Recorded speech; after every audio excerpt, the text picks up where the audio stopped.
మల్కాపూర్ గ్రామానికి ఈరోజు విచ్చేసినటువంటి గౌరవ మా సభ్యులు మరి మా అక్క లీలక్క గారు, గౌరవ సభ్యులు జిల్లా శంకర్ గారు, గౌరవ సభ్యులు ప్రవీణ్ గారు, గౌరవ సభ్యులు లక్ష్మీనారాయణ గారు, గౌరవ సభ్యులు రాంబాబు నాయక్ గారు, మరి మాతో వచ్చినటువంటి ఆర్డీఓ గారు, తహసీల్దార్ గారు, డిఎస్సిడిఓ గారు, మరి డిటిడబ్ల్యూఓ గారు, మా గైసెడ్ హెడ్ మాస్టర్ గారు, మా కల్పన గారు, శంకర్ గారు, గ్రామ సర్పంచ్ గారు, ఉప సర్పంచ్ గారు, మరి ఈ యొక్క చిన్న మల్కాపూర్ గ్రామ అన్నలకు, తమ్ముళ్లకు, అక్కలకు, చెల్లెమ్మలకు, ఇంతకుముందు వచ్చినటువంటి రాజన్న, భూమన్న, మిగతా అందరికి కూడా, రాజేందర్ అందరికి కూడా నా యొక్క జై భీములు, నమస్సుమాంజలు.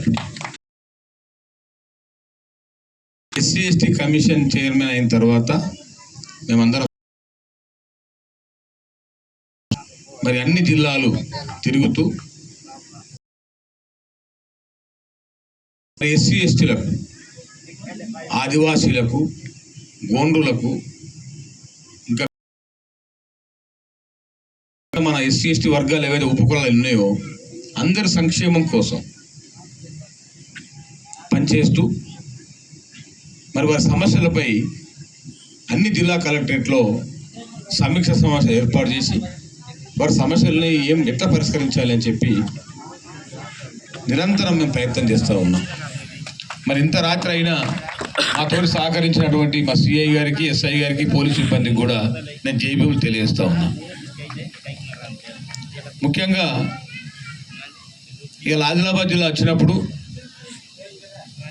ఆదిలాబాద్ జిల్లా ఆదివాసీలు, గోండ్రులు ఎక్కువగా ఉంటున్నటువంటి జిల్లా. ఉమ్మడి రాష్ట్రంలో ఆంధ్రప్రదేశ్లో కానీ ఇప్పుడున్న తెలంగాణ రాష్ట్రంలో కానీ చాలా వెనుకబడిన జిల్లా. ఈ జిల్లాలో చాలా సమస్యలు ఉంటాయి. ఆ సమస్యలను కూడా సత్వరం 1 by 1 పరిష్కరించవలసిన బాధ్యత మన అందరిపై ఉన్నది. ఆదిలాబాద్ జిల్లాలో, జిల్లా హెడ్ క్వార్టర్లో మన ఆదివాసీలు ఇళ్ల స్థలాలు ఇవ్వని, సర్టిఫికేట్ ఇస్తలేరని, మేము ఆదివాసీ కులంలో పుట్టి తప్పు చేసినామా అని గణేష్ అంటే ఆయనే ఆవేదన వ్యక్తం చేసిండు కలెక్టరేట్లో. వెంటనే మనం ఆ కాలనీ పోదాం, చూస్తే చాలామంది మహిళలు, చాలా పాపం ఆదివాసులు చూస్తే నాకు చాలా బాధ అనిపించింది, చాలా ఆత్మ శోభించింది. ఎవ్వల మేడ కూడా తులం బంగారం లేదు.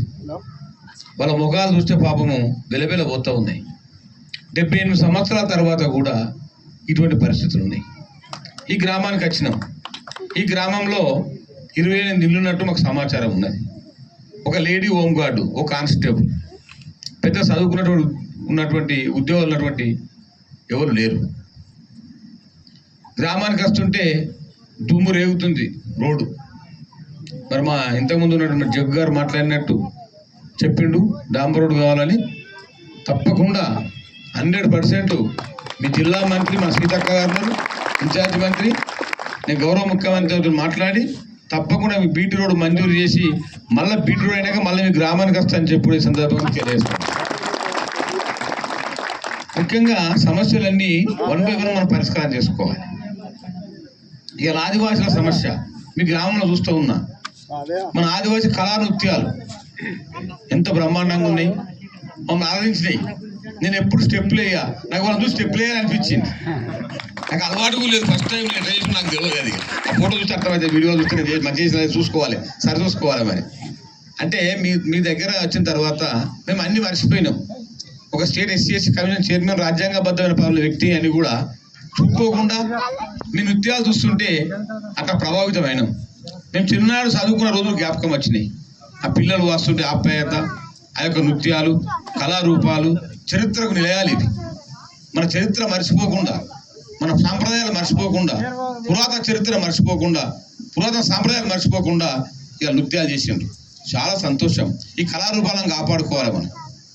ఈ కళలు మన సాంప్రదాయాలు, మన కుల తరతరాలు, తాతలు, ముత్తాలు వచ్చే సాంప్రదాయాలు ఇవి. దీని కళలు కాపాడాల్సిన అవసరం ఉన్నది. ఈ కళాకారులను కూడా కాపాడవలసిన బాధ్యత ప్రభుత్వాలపై ఉన్నాయి. తప్పకుండా మీ సమస్యలు కొన్ని చెప్పిండ్రు. నేను వన్ బై వన్ తప్పకుండా పరిష్కారం చేస్తా. నేను ఒకటి మేము అడుగుతున్న ఏంటంటే, ఆదివాసీలు మనమంతా కూడా బాగా చదువుకోవాలి. చదువుతోనే సమాజంలో మార్పు వస్తుంది, చదువుతోనే భవిష్యత్తు మారుతుంది. ఇలా చదువుకున్న కనుకనే నేను డిగ్రీ చదివినా, BA/BEd చదివినా, టీచర్ ఉద్యోగం వస్తే కూడా పోకుండా రాజకీయాలు ఉన్నా కనుకనే ఒక అవకాశం ఈరోజు నాకు SC/ST కమిటీ చైర్మన్ కాగలిగిన.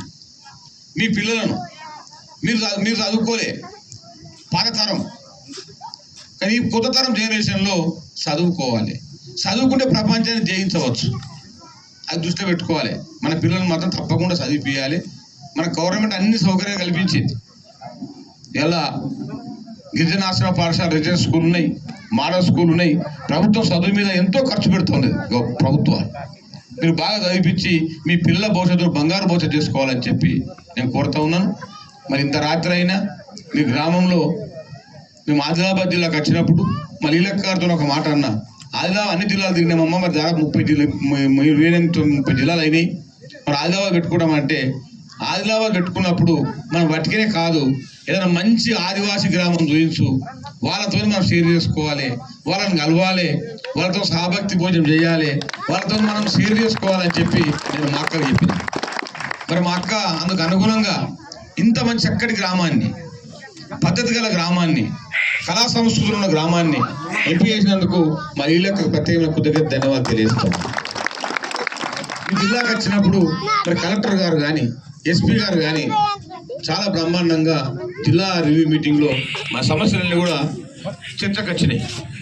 ఆదివాసీలకు చాలా గ్రామాలలో భూమి పట్టాలు లేవు. మన భూమి కాస్ట్ చేసుకుంటున్నాం, యాజమాన్య హక్కులు లేవు. కొందరికైతే భూములలో మరి పోడు భూముల సమస్య కొంతమంది తప్పి